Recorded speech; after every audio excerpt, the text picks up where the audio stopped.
بسم اللہ الرحمن الرحیم۔ السلام علیکم ورحمۃ اللہ وبرکاتہ۔ اللہم صلی علی محمد وعلی آل محمد۔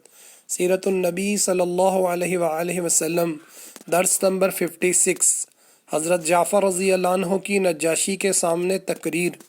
دوسرے دن مسلمان حضرت جعفر بن ابی طالب رضی اللہ عنہ کو اپنا ترجمان بنا کر نجاشی کے دربار میں حاضر ہوئے۔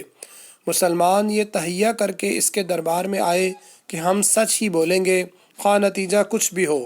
اندر داخل ہونے سے قبل انہوں نے آواز دی، بادشاہ سلامت، اللہ والوں کا گروہ اندر آنے کی اجازت چاہتا ہے۔ نجاشی نے یہ آواز سن کر دربان سے کہلوایا کہ ان کلمات کو پھر سے دہرائیں۔ مسلمانوں نے ان کلمات کو دہرایا تو نجاشی نے جواب میں کہا، اللہ کے حکم سے داخل ہو جاؤ کہ تم اس کی ہی حفاظت میں ہو۔ مسلمان السلام علیکم کہتے ہوئے دربار میں داخل ہوئے، لیکن نجاشی کو سجدہ نہیں کیا تو امراء نے سجدہ نہ کرنے کی وجہ پوچھی۔ مسلمانوں نے جواباً کہا کہ ہم اللہ کے سوا کسی اور کو سجدہ نہیں کرتے۔ اس کے بعد نجاشی نے کفار قریش سے کچھ سوالات کیے۔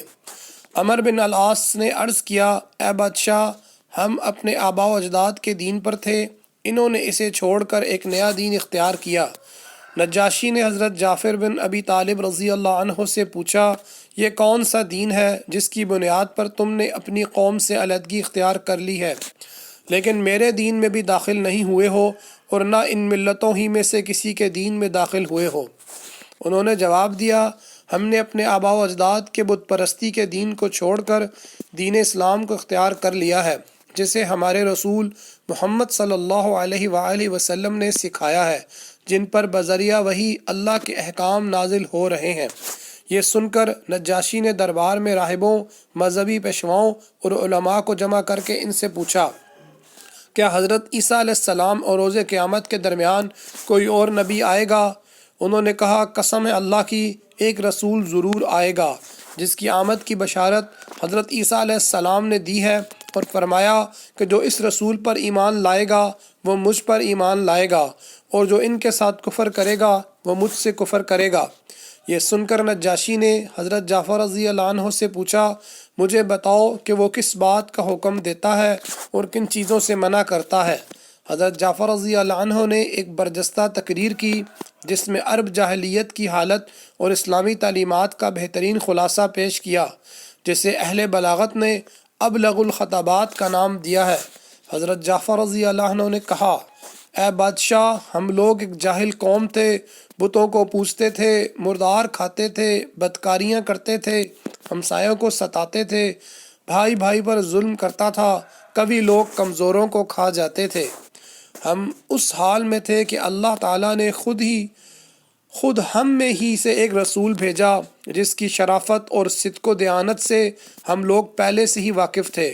اس نے ہم کو اسلام کی دعوت دی اور یہ سکھایا کہ ہم پتھروں کو پوجنا چھوڑ دیں، سچ بولیں، خون ریزی سے باز آئیں، یتیموں کا مال نہ کھائیں، ہمسایوں کو چین سے رہنے دیں، عفیف عورتوں پر بدنامی کا داغ نہ لگائیں، نماز پڑھیں، روزے رکھیں، زکوٰۃ دیں، صرف ایک خدا کی عبادت کریں اور اس کے ساتھ کسی کو شریک نہ ٹھہرائیں۔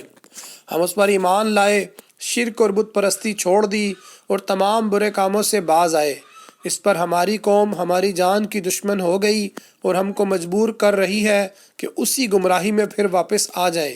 آخر ہم مجبور ہو کر آپ کے ملک میں نکل آئے، دوسروں کے بجائے آپ کے پاس آنا پسند کیا، اس امید پر کہ اے بادشاہ، یہاں ہم پر ظلم نہ ہوگا۔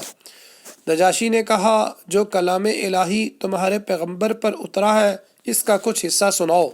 حضرت جعفر رضی اللہ عنہ نے سورہ مریم کی چند آیات کی خوش الحانی سے تلاوت کی، جسے سن کر نجاشی پر رقت طاری ہو گئی اور آنسوؤں سے اس کی داڑھی تر ہو گئی۔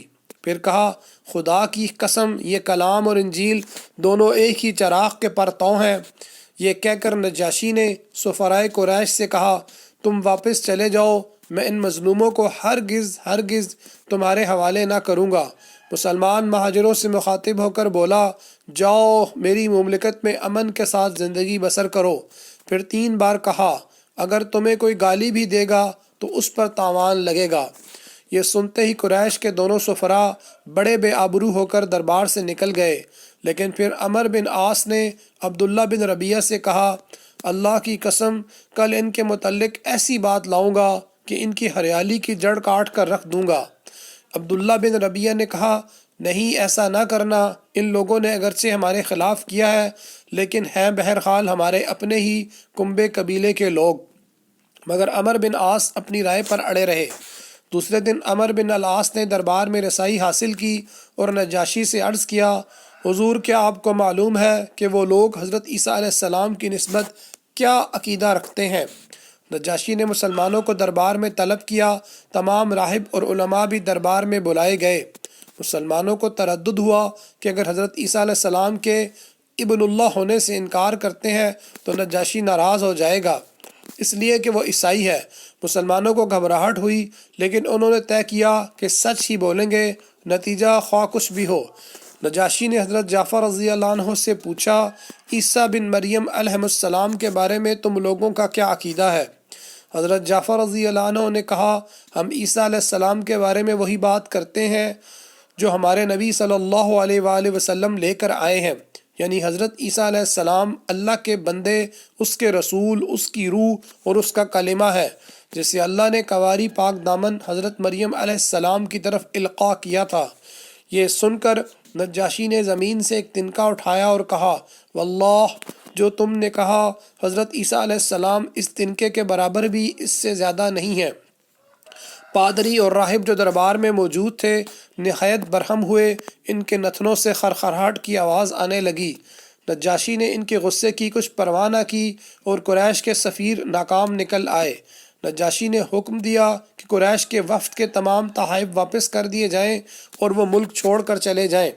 حضرت ام سلمہ رضی اللہ عنہا جنہوں نے اس واقعے کو بیان کیا ہے، فرماتی ہیں کہ اس کے بعد ہم لوگ وہاں بہترین ملک میں بہترین پڑوسی کے ساتھ مقیم رہے۔ آج کے درس سے سوالات: مسلمانوں نے کیا کہہ کر دربار میں داخلے کی اجازت چاہی؟ نجاشی نے زمین سے کیا اٹھا کر حضرت عیسیٰ علیہ السلام کے بارے میں بات کی؟ جزاک اللہ خیرہ۔ السلام علیکم ورحمۃ اللہ وبرکاتہ۔